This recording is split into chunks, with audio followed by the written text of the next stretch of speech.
Cristiano Ronaldo dos Santos Aveiro, known globally as Cristiano Ronaldo, is a Portuguese professional soccer player widely regarded as one of the greatest players of all time. Before he became a global icon, before the Ballon d'Ors and the Champions League triumphs, Cristiano Ronaldo dos Santos Aveiro was just a boy from a small island in the Atlantic, Madeira, Portugal.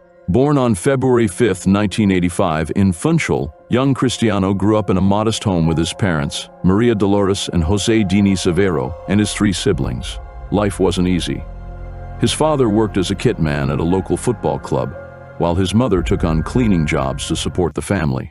From the moment he could walk, a ball was never far from his feet. The narrow streets of Madeira, filled with hills and uneven pavements, became his personal training ground.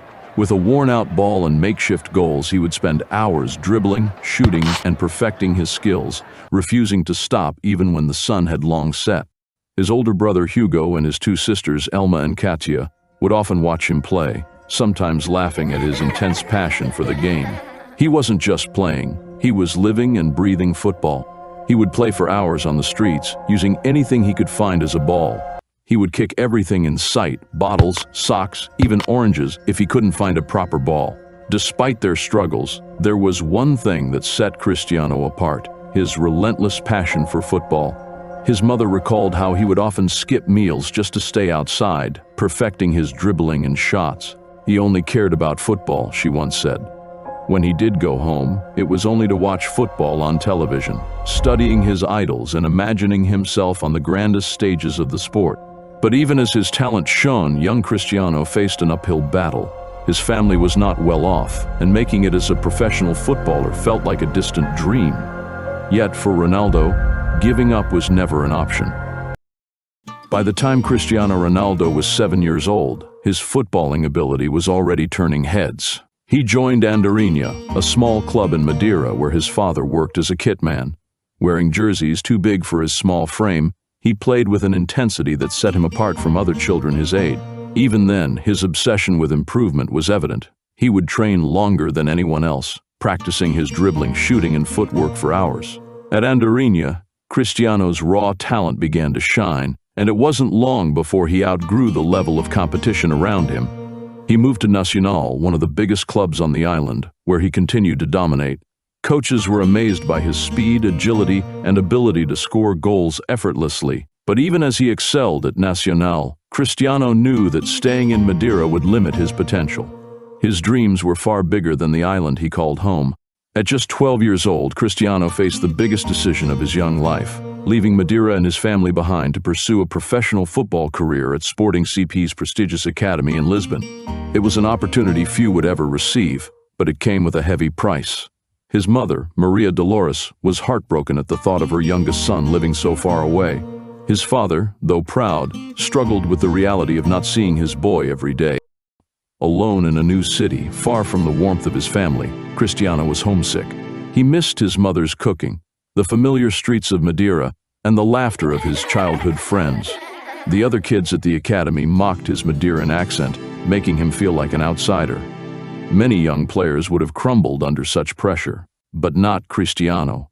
Instead of breaking him, the hardships only fueled his determination. With no family nearby and no distractions, he immersed himself completely in football. He trained harder than anyone else, spending extra hours in the gym to build strength and perfecting his technique on the field. He was obsessed with self-improvement, pushing himself to the brink every day. His speed, his footwork, his hunger, it all intensified. He wasn't just another kid with a dream. He was a force of nature, driven by an unshakable belief in himself. By the time Cristiano Ronaldo was 16, his name was already buzzing within Portuguese football. His rapid rise through Sporting CP's ranks was astonishing, so much so that he was fast-tracked into the first team, bypassing several age groups. His dribbling was mesmerizing, his footwork electric, and his hunger to improve unmatched. But his career-changing moment was yet to come. One of the key figures in his journey was a childhood friend from Sporting's academy, Albert Fantrau. According to the story, during a youth match that would determine who earned a spot at Sporting CP's academy, Fantrau found himself one-on-one with the goalkeeper. Instead of taking the shot, he passed the ball to Ronaldo, allowing him to score and secure the coveted place. When Ronaldo asked him why he did it, Van Trau reportedly replied, "Because you're better than me." While the exact details of this story remain debated, Ronaldo has since expressed his gratitude and is rumored to financially support Van Trau as a way of repaying the favor. But it wasn't just kindness that propelled Ronaldo forward, it was his relentless drive. By 2003, he was not just another talented youngster, he was a sensation. At just 17, he had already made his debut for Sporting CP's senior team, and his performances were drawing attention from top European clubs. However, one match in particular would change everything. On August 6, 2003, Sporting CP faced Manchester United in a pre-season friendly at the Estadio José Alvalade. For Ronaldo, this was just another chance to showcase his skills. But for the Manchester United players, it was a nightmare. From the very first whistle, the young winger tormented their defense. He weaved past defenders effortlessly, used his signature stepovers to leave experienced players scrambling, and delivered pinpoint crosses that left United's backline completely disoriented. His pace was terrifying, his confidence unshakable, and his ability to take on defenders one-on-one was unlike anything they had seen before. By the end of the match, United's players were in awe. Club captain Roy Keane, defenders Gary Neville and Rio Ferdinand, and even assistant manager Carlos Queiroz all urged Sir Alex Ferguson to sign him immediately. The buzz in the dressing room was undeniable. This teenager had something special. Sir Alex, who was already aware of Ronaldo's potential, needed no further convincing. What followed was a transfer that would make history. Just days later, Manchester United moved swiftly, agreeing to a £12.24 million deal to bring Ronaldo to Old Trafford. It was a record-breaking fee at the time, making him the most expensive teenager in English football history. When Cristiano Ronaldo arrived at Manchester United in 2003, expectations were high, but so were the doubts. He was a raw talent, a teenager with dazzling footwork and mesmerizing stepovers, but many questioned whether he had the substance to match his flair. English football was known for its toughness, and Ronaldo's slender frame made him a target for defenders who had no patience for showboating. He had the talent, but could he survive the physicality of the Premier League? His debut against Bolton Wanderers hinted at something special. Coming off the bench, he immediately electrified the game, dribbling past defenders, winning free kicks, and delivering dangerous crosses. Old Trafford erupted every time he touched the ball. But as the season progressed, the reality of English football set in. Defenders kicked him, pundits ridiculed his excessive tricks, and even his own teammates grew frustrated at times. He was brilliant, but inconsistent. Determined to prove himself, Ronaldo embraced the challenge. He dedicated himself to improving every aspect of his game. He sat him down, urging him to focus on efficiency over excess. The stepovers were great, but what mattered was goals, assists, and winning games. If he wanted to be the best, he needed to become a complete player. Sir Alex Ferguson knew he had a gem in his hands, he just needed to polish it. More than just a coach, Ferguson became a mentor, guiding Ronaldo through the toughest phase of his career. He spent extra hours in the gym, transforming his once slender frame into a powerhouse. He worked tirelessly on his finishing, turning himself into a lethal goal scorer. He perfected his free kicks, practicing relentlessly until he developed his now iconic knuckleball technique. By the 2007 season, his transformation was undeniable. He was no longer just a flashy winger, he was a match winner. That year, he led United to the Premier League title, scoring 23 goals and proving himself as one of the best players in the world.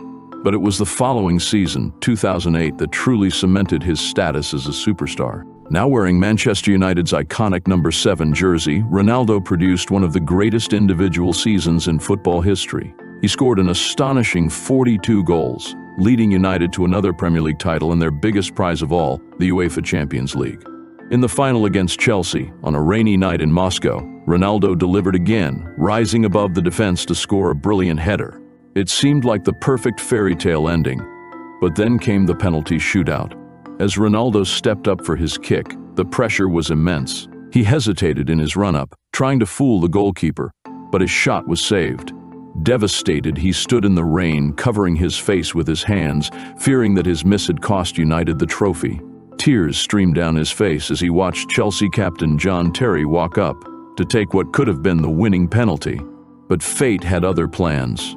Terry slipped, sending his shot off the post, and United were given a second chance. Moments later, Edwin van der Sar saved Nicolas Anelka's penalty, and Manchester United were crowned champions of Europe.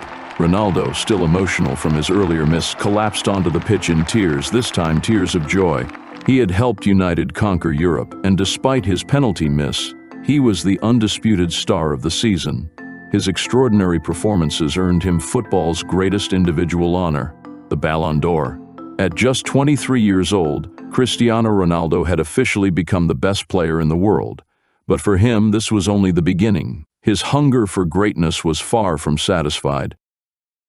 If you like our channel, please kindly subscribe for more football documentaries and cool contents. Do you love Cristiano Ronaldo as much as I do? Kindly write "God bless you, Cristiano Ronaldo," and "God bless me" in the comments section.